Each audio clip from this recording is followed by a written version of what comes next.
మనందరికీ ఎప్పుడో ఒకసారి జ్వరం వచ్చింది. దగ్గరి బంధువులు, ముఖ్యంగా జ్వరం లేదా అధిక ఉష్ణోగ్రతతో బాధపడుతున్న పిల్లలను కూడా చూశాము. జ్వరాన్ని కొంచెం బాగా అర్థం చేసుకుందాం. సాధారణ శరీర ఉష్ణోగ్రత 98.6 డిగ్రీల ఫారెన్హీట్ లేదా 37 డిగ్రీల సెల్సియస్ ఉండాలి. శరీర ఉష్ణోగ్రత ఈ స్థాయి కంటే ఎక్కువగా పెరిగినప్పుడు ఆ వ్యక్తికి జ్వరం ఉందని. జ్వరం ఇన్ఫెక్షన్, గాయం, వాపు లేదా అతిశ్రమ వల్ల కూడా రావచ్చు. ఇది మలేరియా, టైఫాయిడ్, కామెర్లు వంటి అనారోగ్యాల వల్ల కూడా రావచ్చు. కొన్ని అరుదైన సందర్భాల్లో నిరంతర జ్వరం మరింత తీవ్రమైన దానికి సంకేతం కావచ్చు. జ్వరం తక్కువ లేదా ఎక్కువ అయినా విస్మరించకూడదు.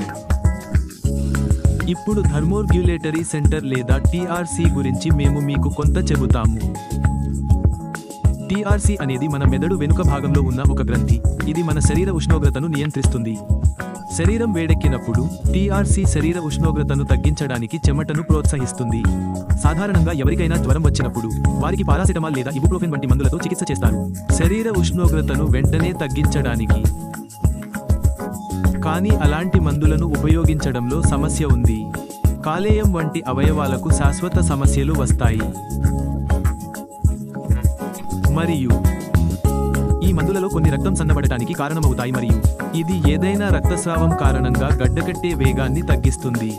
కొన్ని మందులు చిన్న పిల్లలకు చాలా ప్రమాదకరమైనవి మరియు కొన్ని దేశాలలో నిషేధించబడ్డాయి.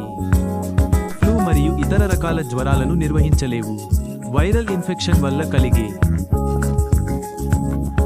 సాధారణంగా ఈ మందులు జ్వరాన్ని తగ్గించడానికి అతిపై మాత్రమే పనిచేస్తాయి. మరియు అది సరిపోదు. అవును, మీరు ఏమి ఆలోచిస్తున్నారో మాకు తెలుసు.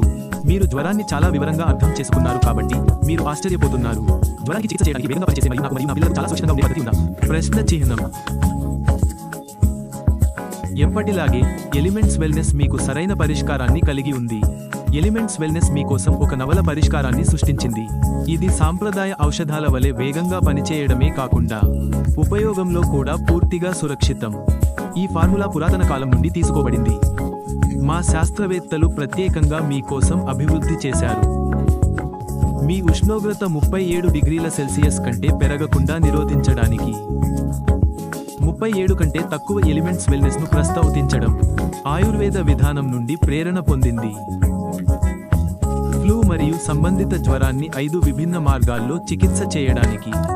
కాల్సిన్, గోదాంటి, త్రికా, తు మరియు చిరాయత వంటి ఖనిజాలు మరియు మూలికలు థర్మోర్గ్యులేటర్పై పనిచేస్తాయి. శరీర ఉష్ణోగ్రతను నియంత్రించే కేంద్రం లేదా టీఆర్సీ. ఈ ఉత్పత్తిలోని మూలికలు విషాన్ని బయటకు పంపడానికి మరియు కాలేయ పనితీరును మెరుగుపరచడానికి సహాయపడతాయి. కల్మేఘచి, ఆమ్లా మరియు హరితకి వంటి మూలికలు త్వరగా పెంచడానికి దోహదపడుతుంది. వంటి ఇన్ఫెక్షన్లతో పోరాడే మూలికల ద్వారా రోగనిరోధక శక్తిని. పీపాలి, మరిచ మరియు గూడుచి, తులసి, గుడుచి మరియు బిల్వ వంటి మూలికలు యాంటీ ఇన్ఫెక్టివ్ యాక్టివిటీని అందిస్తాయి. ఫార్ములేట్. గుడుచి, కల్మేఘయాట మరియు బిల్వ వంటి మూలికలతో వైరల్ ఇన్ఫెక్షన్కు వ్యతిరేకంగా పోరాడటానికి. పాయింట్. ముఖ్యంగా 37 కంటే తక్కువ ఎలిమెంట్స్ వెల్నెస్లో ఉపయోగించే విధానం వేగంగా పనిచేస్తుందని మరియు సురక్షితంగా ఉంటుందని నిరూపించబడింది. తద్వారా మీ దగ్గరి మరియు ప్రియమైన వారు ఎటువంటి దుష్ప్రభావాలు లేకుండా త్వరగా కోలుకుంటారు. 37 కంటే తక్కువ ఎలిమెంట్స్ వెల్నెస్ కమ్ కరే బదన్ కి గార్మీ నర్మీ సే.